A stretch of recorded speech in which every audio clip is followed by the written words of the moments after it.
રાજકોટમાં કડવા પાટીદારના મહાસંમેલનમાં સાંસદ પરસોત્તમ રૂપાલાનું નિવેદન સામે આવ્યું।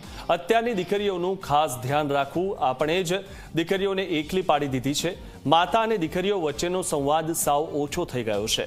દીકરીઓને કોઈ લંગૂર લઈને જતો રહે, પહેલા માતા પિતા અને દાદા દાદીને વાત કરતી હતી, ત્યારે આપણી દીકરીઓનું કાળજું આપણે રાખવું પડશે, આપણી દીકરીઓની કાળજી આપણે રાખવી પડશે તેવું પણ નિવેદન સામે આવ્યું છે અને અત્યારની દીકરીઓનું ખાસ ધ્યાન રાખવું તેવું પણ નિવેદન તેમણે કીધું હતું।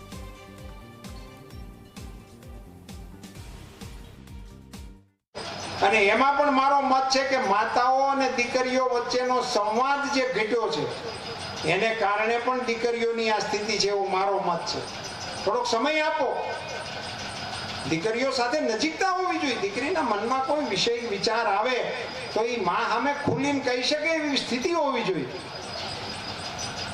દીકરીઓ ગાતા ગાતા આપણને કહેતી હતી, દાદા એક તો એવો વરના ગોતજો દાદાજી, દાદા હો દીકરી વાગડ માના દેજો રે સાહેબ। ગાતા ગાતા દાદાઓને બધું સમજાવી દેતી હતી કે અમારા માટે આવું આવું કરજો। હાલતો તો આપણો વ્યવહાર હાઈ ક્લાસ।